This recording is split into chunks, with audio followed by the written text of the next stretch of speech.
For 3 months, I'd been seeing a guy named Rex, a total stranger I'd only met online. We were in the thick of it, that honeymoon phase where every night my phone would blow up with messages that made my pulse jump.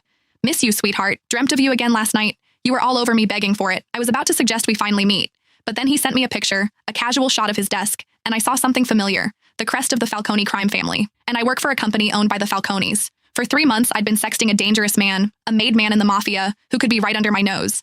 And just when I was trying to figure out who he was, I saw them. The custom black onyx cufflinks I'd picked out for Rex, on my boss, Marco's, wrists. What are you up to? My thumbs flew across the screen. I hit send. I stared at the chat, waiting for the man I knew only as Rex to reply. This had been my ritual for the past 3 months. I'd added him on a whim. We hit it off instantly, falling hard and fast until things got intense. My phone vibrated. It was a picture, a side shot of his computer desk. A few files were scattered next to the keyboard. Working and waiting for a text from my sweetheart. A smile crept onto my face. This man knew exactly how to make me blush with just a few words. Maybe it was time to take this offline, to finally meet in person. But as I was about to type my reply, my fingers froze. Bottom right of the photo, on the corner of a folder, was a sliver of a metal pin, a falcon with its wings spread. The Falcone family crest, the same mafia that owned the company I worked for. My online boyfriend was one of them. I stared at the screen for a full 10 minutes, my mind blank. My thumbs hovered over the keyboard. Babe, what do you actually do? Are you with the Falcones? I typed the words, then deleted them, over and over. I didn't know what to say. If I asked, he'd ask right back. He'd want to know where I was. He'd find out I worked for a Falcone company. He would come looking for me. And then what? What the hell would I do then? When I didn't reply right away, Rex's texts started coming in, one after another. Baby, you there? Busy? Send me a pic. Like you do. Your hand, or anything. Dreamt of you again last night. You were all over me begging for it. His words were getting dirtier, bolder. But this time, my cheeks weren't just hot with a blush. They were burning with a cold dread.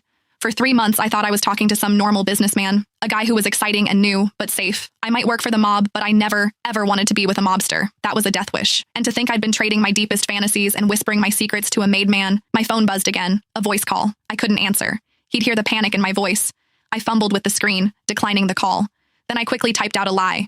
In a meeting, honey. Talk later. He seemed to buy it. A moment later, he replied, waiting for you. I closed the chat and took a deep, shaky breath. I needed to calm down, think. First, I had to figure out who he was. Was he some low-level muscle or a high-up manager? Second, what was I going to do?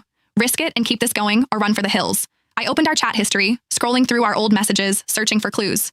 We'd both been careful about privacy, never sharing details about our work or personal lives. But one thing stood out. He'd once sent me an Abby pic from a gym mirror.